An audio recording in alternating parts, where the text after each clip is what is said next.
Christ vivant en ce vendredi de la 21e semaine du temps ordinaire, année liturgique A. Évangile de Jésus-Christ selon saint Matthieu, au chapitre 25, les versets 1 à 13. En ce temps-là, Jésus disait à ses disciples cette parabole. Le royaume des cieux sera comparable à 10 jeunes filles invitées à des noces qui prirent leur lampe pour sortir à la rencontre de l'époux. 5 d'entre elles étaient insouciantes et 5 étaient prévoyantes. Les insouciantes avaient pris leur lampe sans emporter d'huile, tandis que les prévoyantes avaient pris avec leur lampe des flacons d'huile. Comme l'époux tardait, elles s'assoupirent toutes et s'endormirent. Au milieu de la nuit, il y eut un cri. Voici l'époux, sortez à sa rencontre. Alors, toutes ces jeunes filles se réveillèrent et se mirent à préparer leurs lampes. Les insouciantes demandèrent aux prévoyantes, « Donnez-nous de votre huile, car nos lampes s'éteignent. » Les prévoyantes leur répondirent, « Jamais cela ne suffira pour nous et pour vous. Allez plutôt chez les marchands vous en acheter. » Pendant qu'elles allaient en acheter, l'époux arriva. Celles qui étaient prêtes entrèrent avec lui dans la salle des noces et la porte fut fermée. Plus tard, les autres jeunes filles arrivèrent à leur tour et dirent, « Seigneur, Seigneur, ouvre-nous. » Il leur répondit, « Amen, je vous le dis, je ne vous connais pas. Veillez donc, car vous ne savez ni le jour ni l'heure. » Acclamons la parole de Dieu. Méditation.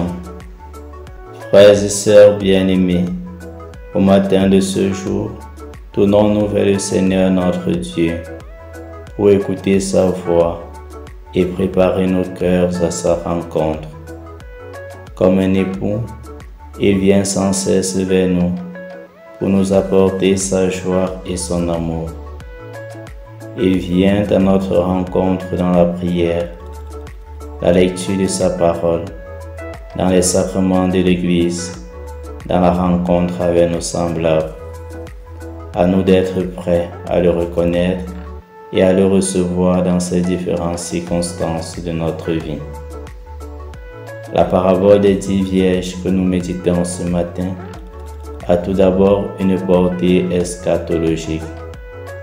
Elle nous parle de notre rencontre ultime avec le Christ, le jour de son retour. Elle nous rappelle que nous devons toujours être vigilants et préparés pour cette rencontre avec lui. C'est en effet le sens de cette interpellation à la fin de l'évangile de ce jour. Veillez donc, car vous ne savez ni le jour ni l'heure. Nous devons donc être prêts et vigilants pour accueillir notre Maître, même s'il vient à l'improviste. Notre vie entière nous mène inévitablement à ce point précis, l'arrivée de l'époux. Et il est important pour nous d'accumuler assez de réserves d'huile pour maintenir nos lampes allumées, même lorsqu'il tarde à arriver. Comment ne pas se sentir tout à la fois bousculé et interpellé par cette image des lampes utilisées par notre Seigneur le Christ? Pensons-nous avoir suffisamment d'huile en nous pour toujours faire briller la lumière de notre foi? De quel côté sommes-nous? Du côté des vierges sages et prévoyantes ou du côté des vierges insensées? Il est important de remarquer dans ce passage la présence de 2 sortes d'huile. Il y a l'huile d'origine et celle qui est acquise en cours de route pour suppléer au manque. Mais la seule possession de l'huile originelle en quantité suffisante donne accès à la salle des noces.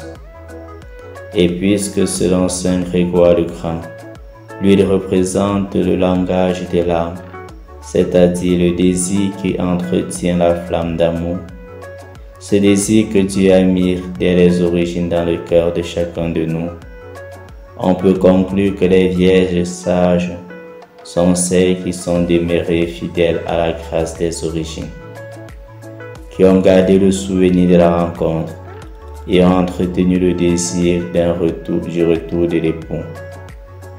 Son retard ne les distrait pas du souvenir de sa présence et l'assoupissement durant l'attente n'éteint pas la flamme, toujours prête à ressurgir et à brûler avec une nouvelle vigueur. Tout autre est la situation des vierges insensées. Sollicitées par d'autres désirs, elles ont oublié le temps de la rencontre. Elles se sont dispersées dans des multiples convoitises. Le renvoi vers les marchands symbolise cette perversion du désir qui se recouvre vers la terre et devient concupiscence du monde. Ce qui différencie les deux groupes, c'est finalement la qualité de leur désir. C'est à cela que le pour les reconnaît. J'ai contre toi que tu as perdu ton amour de temps. Prise sous cet angle, cette parabole concerne probablement plus d'un parmi nous. Ne faisons-nous pas quotidiennement l'expérience de la duplicité de notre cœur, qui tend certes vers Dieu, mais est aussi séduit par les sollicitations du monde? Notre vie doit être entièrement tournée vers le Christ, l'élu de notre cœur. Nous devons vivre chaque instant de notre vie avec toute la passion qu'un chrétien doit avoir pour son Seigneur. Prions. Seigneur Jésus, unifie mon cœur, arrache-moi à la dispersion des convoitises de ces vents et fais converger en toi tous mes désirs légitimes, afin que ma vie soit intégrée dans la tienne. Intercession.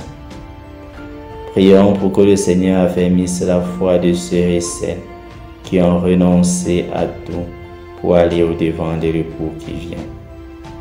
Exercice spirituel. Se défaire de nos occupations et de nos préoccupations quotidiennes pour être plus attentif à la présence et à l'appel de notre Dieu.